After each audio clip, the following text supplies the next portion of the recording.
오늘 노아의 후손들의 이야기입니다. 노아와 그 후손들. 오늘은 조금 더 한 걸음 더 나가서 노아의 아들 가운데 함이 있습니다. 바로 함의 자손들의 이야기. 그러니까 조금 더 클로즈업 되고 있습니다. 아주 심각한 이야기 하나가 오늘 이 가운데 있습니다. 노아 600년에 홍수가 일어납니다. 그리고 101년 동안 온 세상이 다 물에 잠기는 일들이 벌어졌습니다. 그리고 난 다음 601년 2월 27일 노아가 방주의 문을 활짝 열고 나왔습니다. 세상의 모든 생명들은 다 사라지고 노아의 8가족과 그리고 짐승들, 나르는 새들 뿐이었습니다. 그때 하나님 앞에 예배하면서 하나님이 노아와 아주 중요한 약속 2가지를 합니다.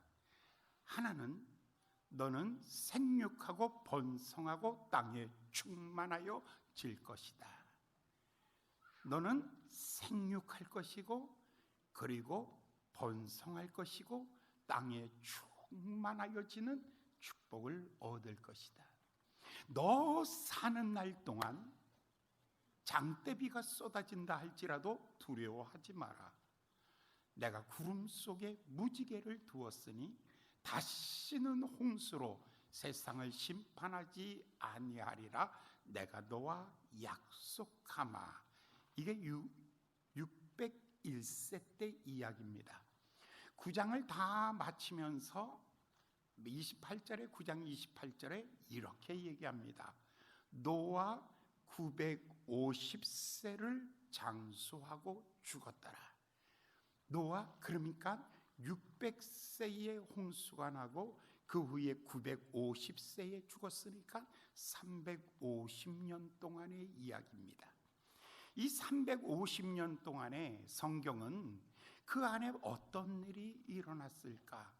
단 하나도 기록이 없습니다. 중요한 기록이 전혀 없습니다. 그런데 그 중에 하나가 있는데 노아가 9장 20절에 보면 노아가 농사를 지었는데 포도나무를 심었고 그 포도나무에 과실이 많이 맺혀서 포도주가 되었다.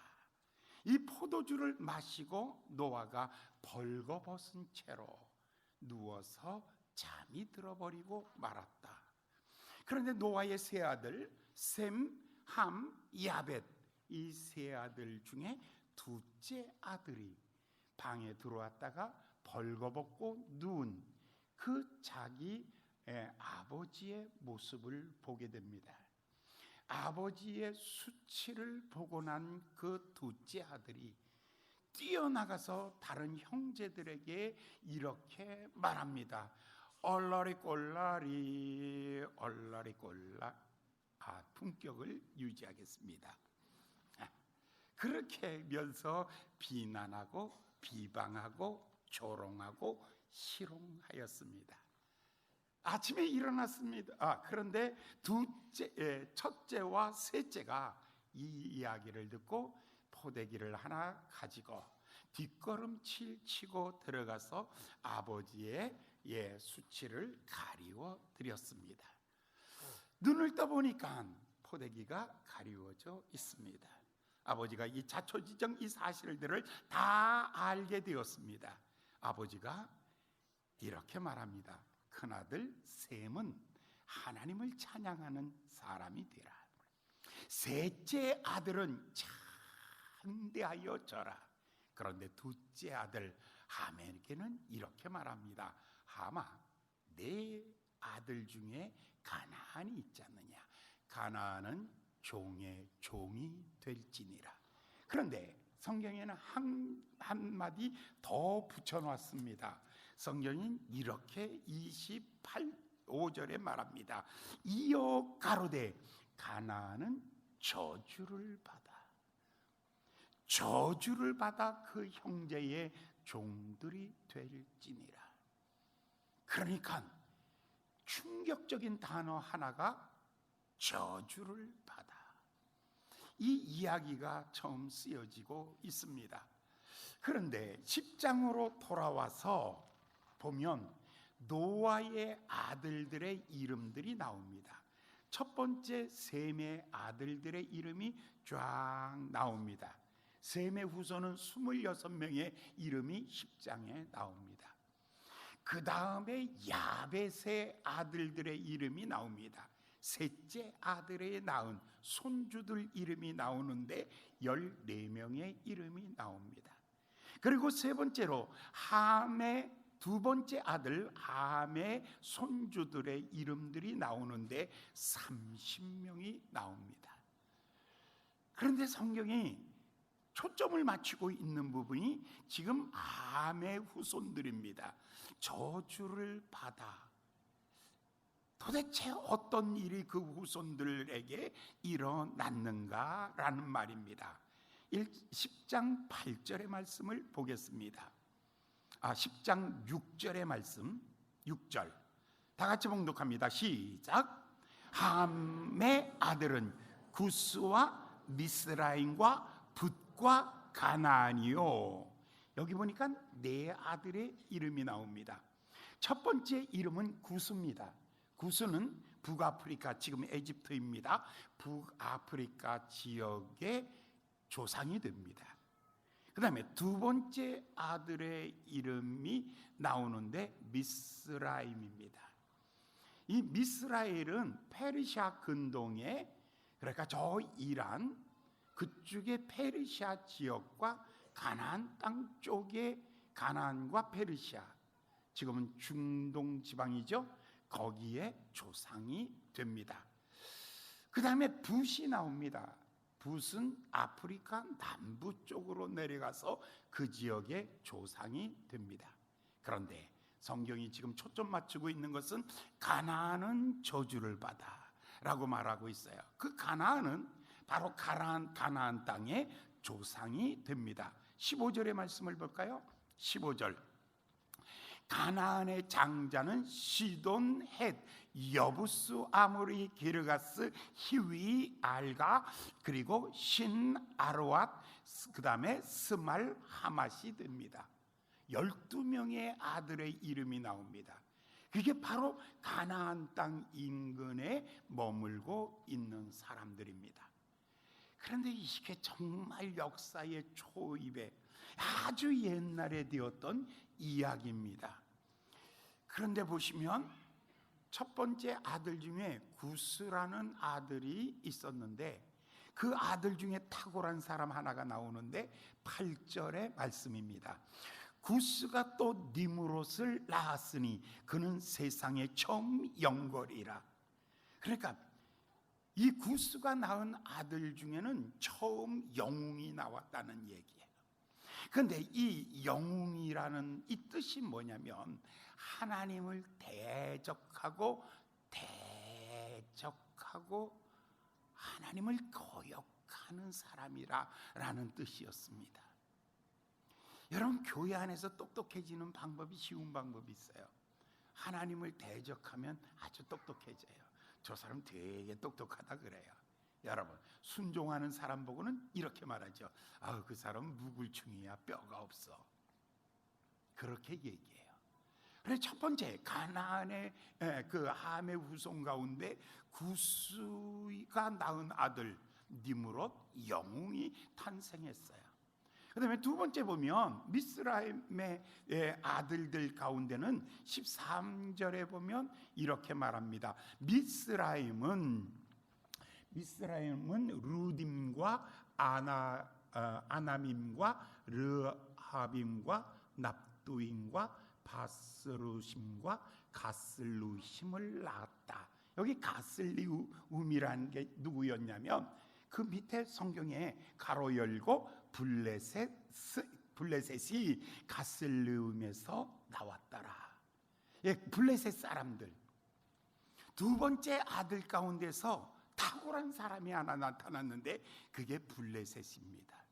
여러분, 블레셋 하면 여러분이 쉽게 아는 사람이 하나 있어요. 다윗의 정적이었던 골리앗이라는 사람이에요. 엄청 키가 커요.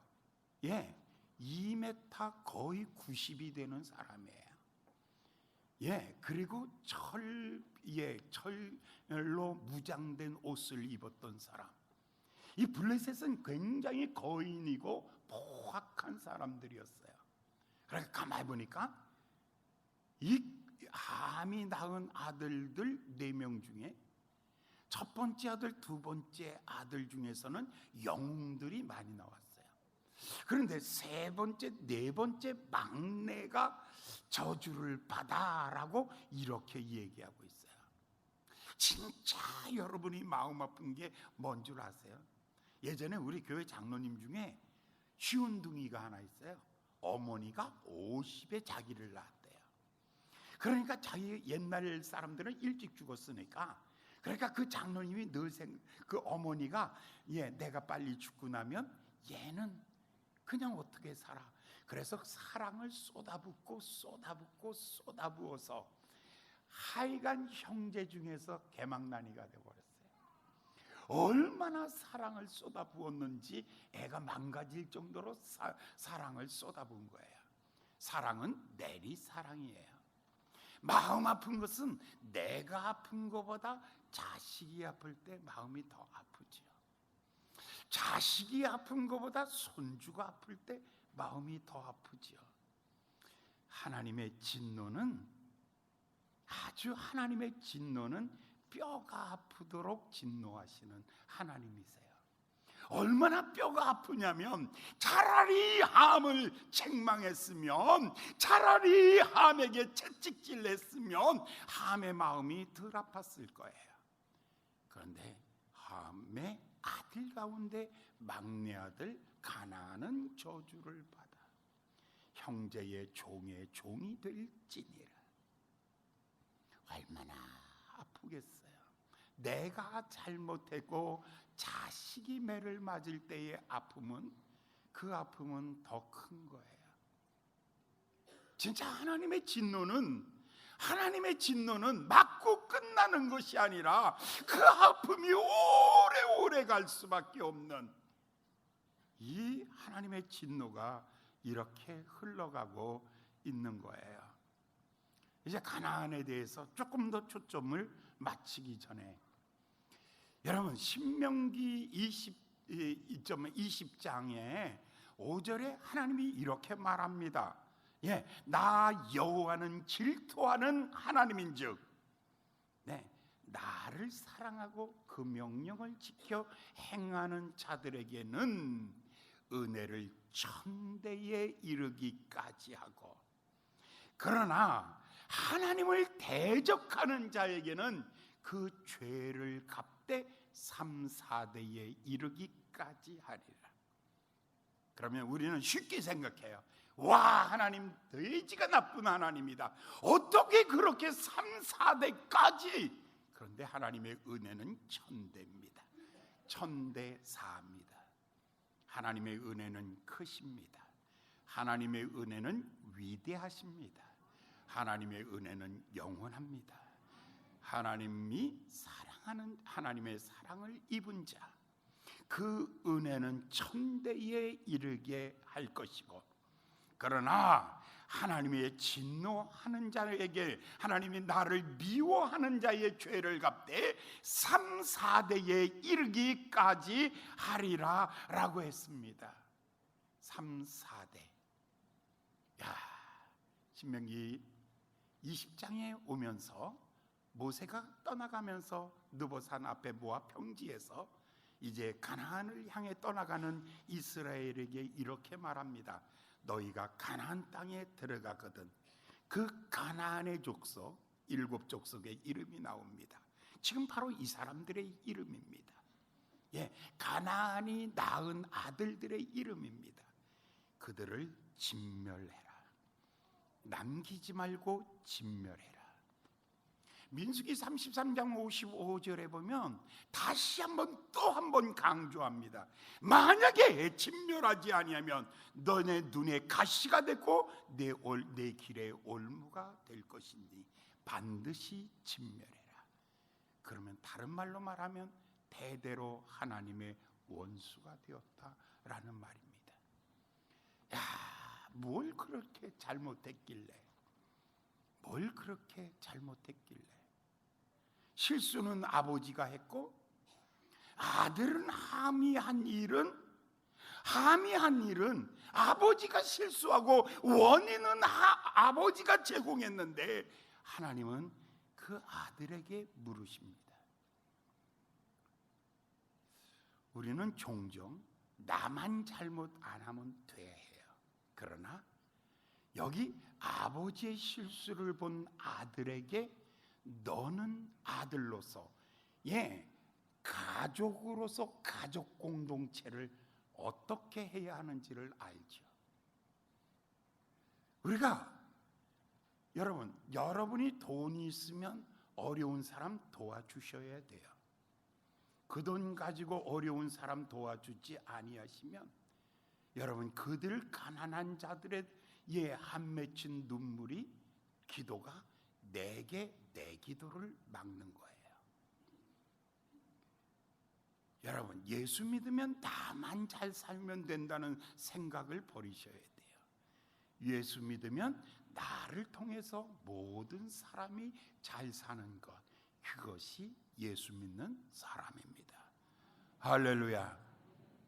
지금 잘못은 아버지가 했는데 지금 아들을 책망하고 있는 겁니다. 함에게 저주를 받아. 두 번째 배워야 될 것 또한 함에게 없었던 것은 비난하고 조롱하고 남을 손가락질하는 것은 오히려 무책임한 행동입니다. 책임 있는 사람은 포대기를 가지고 와서 덮어주는 것이 책임감 있는 사람입니다. 그런데 여기서 또 한 가지 배워야 될 것은 아버지에게 주신 권위가 있습니다. 여러분 권위에게는 권세가 있습니다.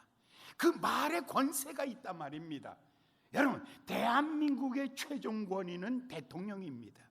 대통령에게 하나님은 권세를 주신 겁니다. 여러분 파주시에는 시장에게 권세를 주신 겁니다. 그런데 우리 집에는 권세를 누구에게 주었을까요? 오늘 집에 나가시면서 물어보겠습니다. 우리 집의 권세는 하나님이 대통령에게 주었다, 시장님에게 주었다, 도지사님에게 주었다. 우리 집안의 모든 권위는, 하나님을 대신하여 세운 권위는 나 김백현은 할렐루야 우리 식솔들에 대하여 무한 권세를 가지고 있습니다. 할렐루야. 일부 예배 때 우리 딸이 참석했기 때문에 너는 이 권위를 인정하느냐 물었어요. 그랬더니 아멘. 2부 예배 때 아들이 있으니까 아들은 이 권위를 인정하느냐? 안 들려? 저 뒤에는 안 들려? 여러분 아버지에게 주신 축복이 있어요.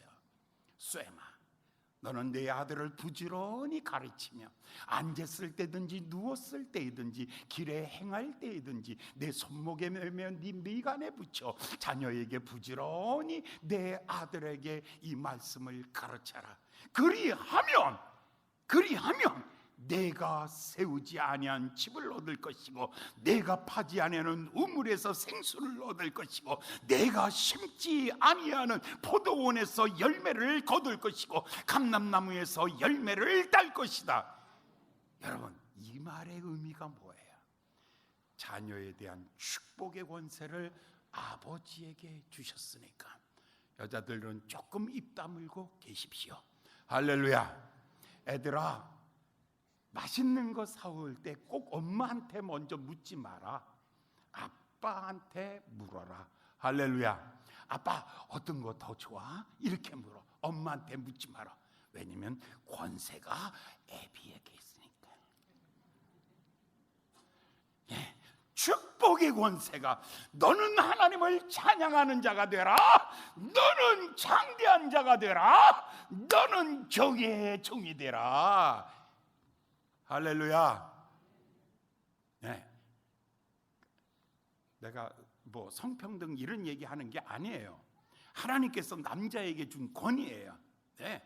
남자의 교회의 머리는 그리스도니 가정의 머리는 남편이니, 그러므로 아비에게 준 하나님의 축복이 있습니다. 이 권위를 당당하게 누리시기를 예수님의 이름으로 축원합니다. 여러분의 자녀들을 앉혀놓고 머리에 손을 얹고 복을 빌어주십시오. 탁월한 자녀들이 될 것입니다. 여러분의 자녀들 머리마다 복을 빌어주는 아버지가 되시기를 예수님의 이름으로 축원합니다. 그래서 천대에 이르는 하나님의 거룩한 가문들, 믿음의 영웅의 가문들을 만들어가는 축복이 있어야 되지 않겠습니까? 그런데 그 아버지가 화가 났어요. 그래서 저주를 했어요. 그 저주가 이제 그의 후손들에게 나타나기 시작합니다. 젊은 사람들 한번 따라해 보실래요?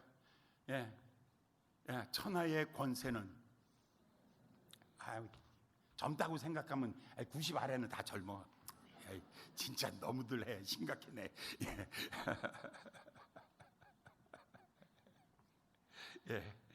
하늘 아래 권세는 내 아버지시다.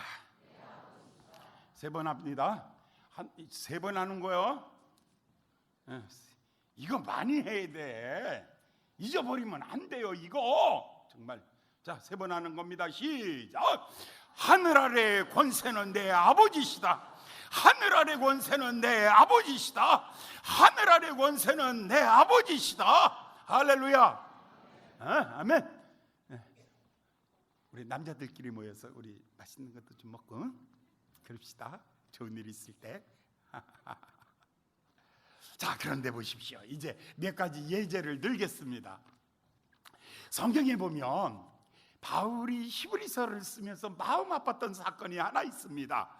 은혜에 이르지 못하는 자, 은혜에 이를 수가 없는 자, 하나님의 은혜에 접근할 수가 없는 자가 하나 나옵니다. 그 사람의 이름이 나오는데 에서라는 사람입니다.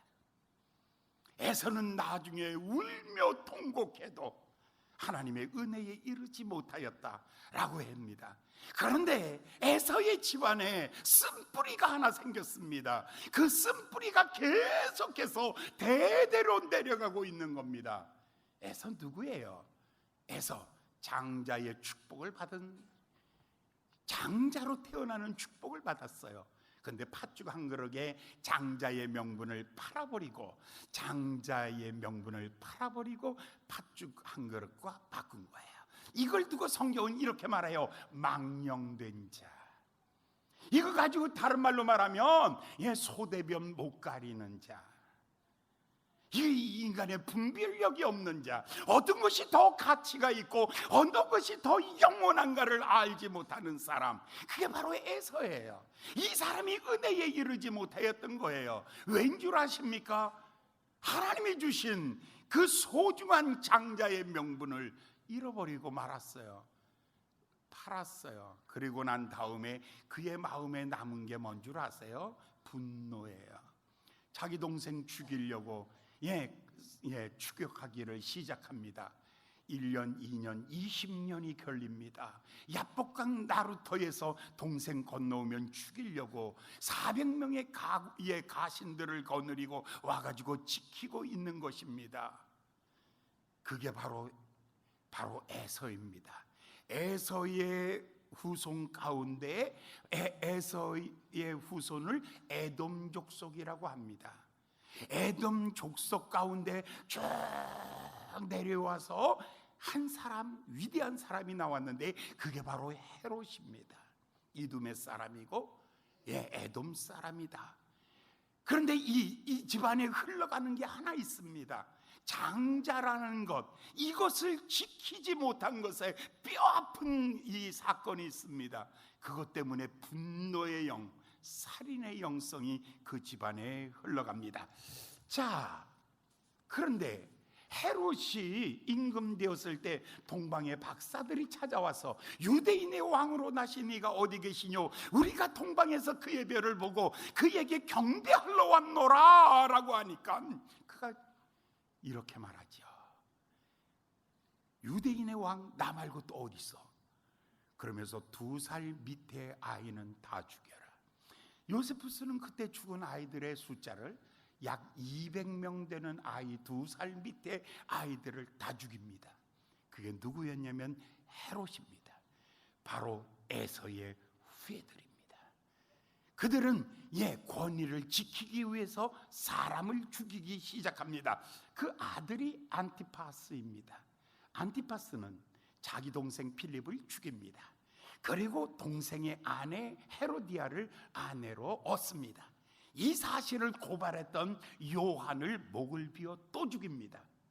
목을 비어 죽이고 소반에 얹어서 갖다가 주는 겁니다. 그 정도로 잔인했습니다. 그의 아들 아그리빠가 있습니다. 그러니까 3대로 내려갑니다. 헤롯, 예수님 당시 200명의 유아 살해, 그 다음에 헤롯 안티파스, 이 사람은 자기 동생 죽이고 요한이라는 걸출한 하나님의 사람을 죽이고, 세 번째 아그리빠가 있습니다. 아그리빠는 바로 초대교회의 핍박에 가장 크게 핍박했던 사람입니다. 초대교회가 사도행전 12장에 보면 제일 먼저 핍박이 일어났을 때 요한의 형제 야고보 사도를 목을 베어서 죽인 자가 바로 헤롯 아그리빠입니다. 4세가 나타납니다. 헤롯 아그리빠 2세. 이 사람도 왕이었습니다. 나중에 바울이 그 사람에게 전도하러 갑니다. 베스도와 둘이 앉아 있을 때 바울이 전도합니다. 바울아, 내가 몇 마디 말로 나를 예수 믿게 하려고 하는구나 하면서 내가 많은 학문 때문에 내가 미친 거야 하면서 복음을 거절합니다. 그리고 축출당합니다. 그리고 난 다음에 베스비우스라는 곳으로 쫓겨갑니다. 유배합니다. 거기서 화산이 폭발해서 그의 가문 자체가 멸문지야 없어져 버리고 말았습니다. 여러분, 에서에 쫙 내려와서 마지막에 가장 영광스러운 인물이 헤롯이었습니다. 헤롯은 마지막에 그의 가문은 다 베스비우스 화산 폭발로 사라져버리고 말았던 사건입니다. 이거 보면 뭐를 느끼냐면 하나님은 그 죄를 3, 4대로 갚는다. 헤롯 안티파스, 헤롯 아그리빠, 헤롯 아그리빠 2세 하나님은 진멸해버리고 마셨습니다. 그런데 여러분, 그 이방인들이나 그런 거지 아니요, 아브라함의 가정에도 치명적인 죄의 성품이 하나 있었습니다. 그것은 거짓말입니다. 아브라함이 바로에게 가서 이렇게 말합니다. 내 와이프가 아니라 내 누이입니다라고 말합니다. 첫 번째 거짓말이죠. 그의 아들 이삭은 그랄에 갔을 때 아그리빠 왕에게 이렇게 말하죠. 아비멜렉 왕에게 이렇게 말하죠. 내 마누라가 아니고 내 누이입니다. 아버지의 거짓말이 아들에게 그대로 이어집니다. 그런데 그 이삭의 아들 야곱은 얼마나 거짓말을 잘하는지 교활한 자, 사기꾼이라는 이름으로 태어났습니다. 아예 이름 자체가 사기꾼입니다.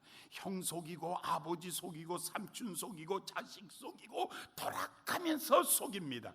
그런데 4대가 내려가서는 야곱의 12아들입니다. 4대째 12아들에 왔을 때에는 12아들들은 더 심각합니다. 동생 요셉을 은을 받고 애굽의 노예로 팔아버리고는 아버지께 와서 또 거짓말합니다. 아브라함의 가문 속에는 거짓말이 흘러가고 있습니다. 헤롯의 가문 속에는 살인의 영성이 흘러가고 있습니다. 다윗의 집안에는 음란의 영이 흘러가고 있는 거예요.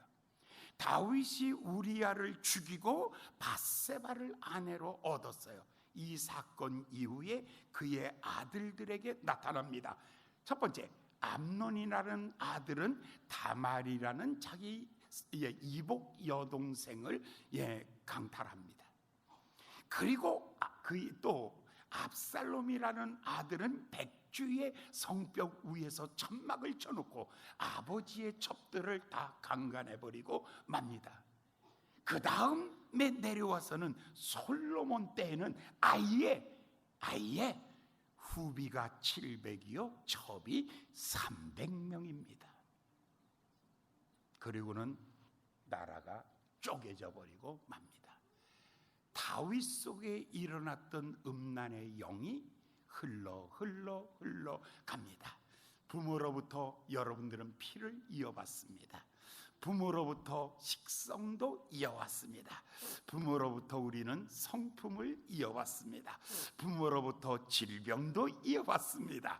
어느 집안은 오래 사는 장수 집안, 어느 집안은 교육을 잘하는 교육자 집안, 어느 집안은 장사 잘하는 장사 집안, 어느 집안은 목회 잘하는 목사 집안, 다 부모로부터 이어받습니다. 인간의 모든 가능성은 아버지께 있느니라. 그 아버지는 다음 세대의 모든 가능성을 다 가지고 있습니다. 자식의 실패에 대한 가능성도 그 아비 속에 있는 것이요, 자식의 성공의 가능성도 그 아버지 속에 있는 것입니다. 하나님은 그 아버지의 믿음을 보시고 자식을 축복하고, 하나님은 그 아버지의 잘못됨을 보시며 아들을 책망하기도 하시는 아버지십니다. 그러므로 여러분, 부모들은 하나님 앞에 무한 책임이 있는 것입니다. 내 자식의 운명은 누구 손에? 나에게 달려 있는 것입니다. 오늘 사랑하는 여러분, 오늘 정말 심각한 얘기한다 그랬잖아요. 처음부터 겁줬는데 겁 안 잡수신 것 같아. 오늘 목사가 넥타이 매고 폼 잡고 아주 경건하게 조용하게 심각한 얘기한다 그랬어요. 조용하게 심각한 얘기한다 그랬어요. 바로 여러분에 의해서 여러분의 자녀의 미래가 결정되는 것입니다. 이제로부터 바꿀 수 있다면 바꿔보시기를 예수님의 이름으로 축원합니다. 어떤 집안은 살인의 영성 분노, 감정 조절할 수 있는 능력이 없습니다. 어떤 집안에는 거짓말을 너무너무 잘하는 거짓의 영이 흘러가고 있습니다. 어느 집안은 음란의 영이 흘러가고 있습니다. 어떤 집안은 욕망의 그 탐욕의 영이 흘러가고 있습니다. 아간을 잡아놓고 아간을 잡을 때 이렇게 잡습니다. 제비를 뽑기 했더니 유다 지파가 걸렸고, 유다 지파의 자식들 둘을 불렀더니 세라가 잡혔고, 세라를 잡힌 다음에 또다시 제비 뽑기 했더니 삽디가 잡히고, 삽디 다음에는 갈미가 잡히고, 갈미가 잡힌 다음에 아간이 잡혔더라. 가만히 보니까 성경은 자식의 잘못을 위에 올라가 보니까 결국 부모의 잘못이 자녀에게 솟아나오는 것입니다. 그러니까 여러분들 자식 탓하지 마시고 하나님 앞에 나와서 새로워지기를 예수님의 이름으로 축원합니다. 그러니까 어떤 사람은 또 그래. 목사님 그거 성경 얘기, 고리타분한 얘기. 그러면 요즘 얘기 안 할게요. 그러면 요즘 얘기 하나 할게요. 뉴욕타임스에서 불과 몇 년 전에 한 가문에 대하여 집중적으로 조명하고 조사를 했습니다. 그런데 그 가문에 대해서 여러분, 그 위대한 케네디 가문입니다. 그 케네디 가문의 일대가 누구냐면 조셉 케네디라는 주영 대사입니다. 영국의 대사로 가 있습니다. 그런데 대통령의 친구입니다. 그러니까 대통령이 그때 미국 전역에 하도 술을 많이 마시니까 금주령을 내렸습니다. 이 나라에서 앞으로 몇 년 동안 내가 말하기 전에는 이 나라에 술 금지한다. 그래서 다 폐지시켰습니다. 술 만드는 공장 다 문 닫았습니다. 1년 2년 지나갔습니다. 드디어 이제 백성들이 술을 다 끊었습니다. 이제 술을 다시 열어줘야 될 때가 왔습니다.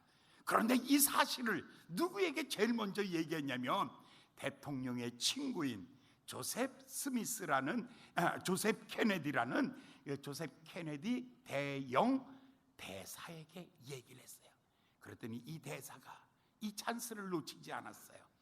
영국에서 배라는 배에다가 다 술을 때려 실은 거예요.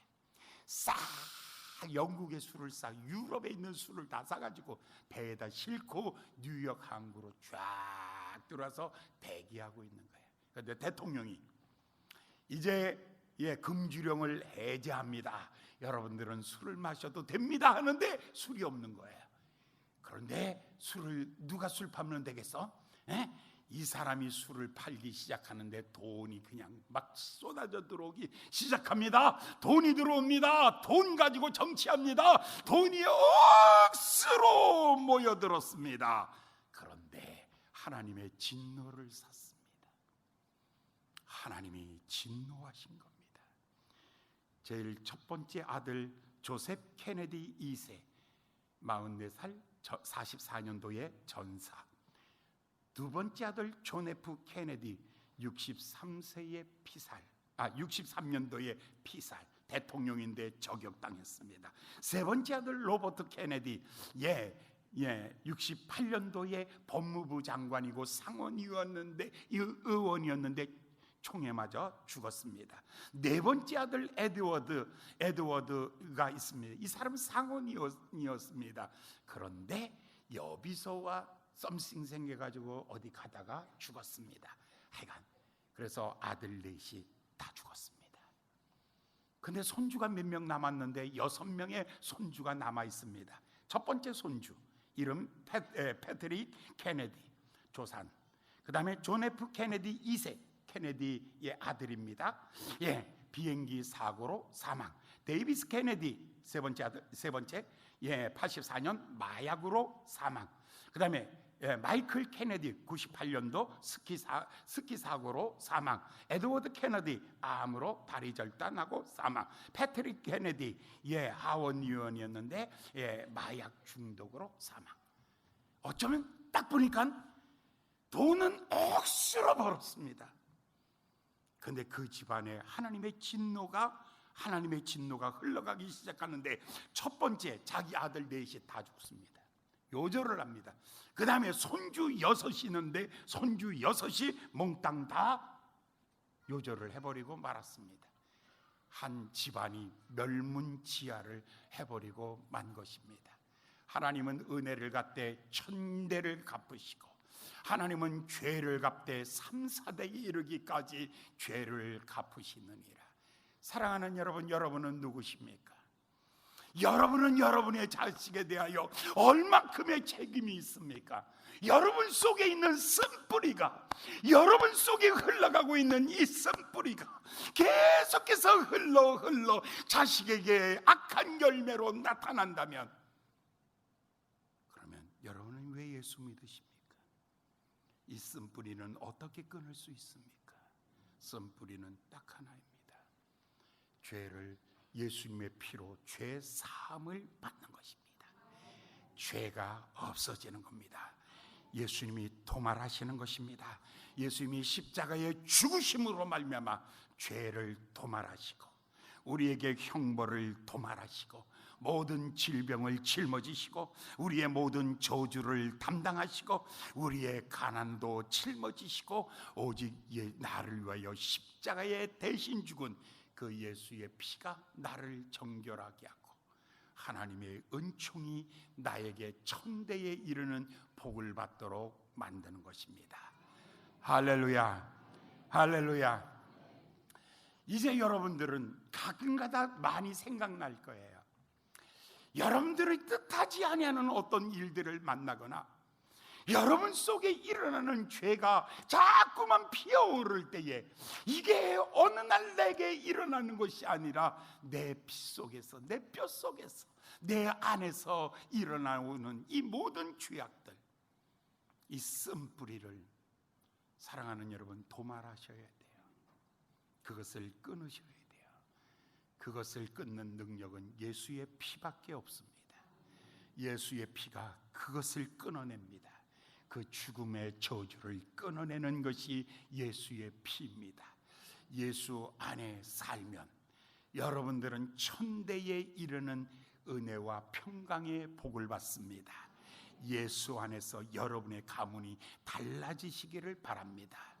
한번 따라해 보실래요? 오늘부로 우리 가정의 모든 쓴뿌리는 끊어질지어다. 아니 그냥 내가 이렇게 할까 이렇게 생각하다가 이게 늦어서 한 박자 늦어서 이렇게 한 거야. 여러분, 어느 집안은 잘 되는 집안은 계속 잘 돼. 참 신기해. 누구 욕할 거 없어. 누구 비난할 것 없어. 남을 까십할 거 없어요. 중요한 것은 내가 예수로 말미암아, 나는 예수로 말미암아 이제부터 잘 되는 역사가 일어나기를 예수님의 이름으로 축원합니다. 기도하겠습니다.